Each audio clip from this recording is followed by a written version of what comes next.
বাগেরহাটের ফকিরহাট উপজেলা একটি কৃষি প্রধান এলাকা। এই উপজেলার অর্থনীতি কৃষি নির্ভর। ধান, পাট, আলু, বেগুন, শসা, মরিচ, কপি ও পান চাষের জন্য বিখ্যাত।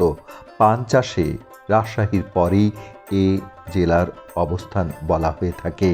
পান একটি অর্থকরী ফসল। এটি গোলমরিচ পরিবারভুক্ত লতা জাতীয় গাছ। এ গাছের পাতা সরাসরি খাওয়া যায়। বাংলাদেশে প্রায় সব জেলাতেই পান চাষ হয়ে থাকে। পান হজম শক্তি বাড়ায়। পানের মধ্যে থাকা গুলকন্দ কর্মক্ষমতা বাড়িয়ে দেয়। ক্যান্সার প্রতিরোধ করতে পারে। পাতার রস দাঁত ও মাড়ি সুস্থ রাখে। মুখের দুর্গন্ধ দূর করে। মুখের ভিতর পরিষ্কার রাখে। রক্ত পড়া বন্ধ করে এবং কানের ব্যথা কমাতে সহায়তা করে। অনেক সময় এটি অ্যান্টিসেপটিক হিসেবেও ব্যবহৃত হয়ে থাকে।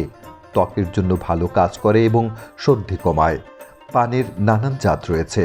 তন্মধ্যে বাংলা মিঠা, সাঁচি, কর্পূরী, গ্যাস, নাতিয়া বাসুদ, উজানি, মাঘি, দেশি, বরিশাল ও ঝালি প্রধান। এসব ধরনের জাতের পানই বাংলাদেশের পান বরজে চাষ হয়ে থাকে। এছাড়া বাংলাদেশ কৃষি গবেষণা ইনস্টিটিউট থেকে উচ্চ ফলনশীল ও বিভিন্ন গুণাবলী সম্পন্ন এবং রোগ প্রতিরোধে সক্ষম বাড়ি পান 1, বাড়ি পান 2 ও বাড়ি পান 3 নামে পানের 3টি জাত উদ্ভাবন করা হয়েছে। পান চাষ খুবই লাভজনক।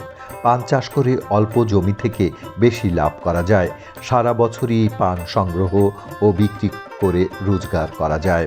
সেই জন্য বাগেরহাট জেলাধীন ফকিরহাট উপজেলার কাঁঠালতলা গ্রামের কৃষক শেখ আসলাম তার 30% জমিতে পানের আবাদ করেছেন।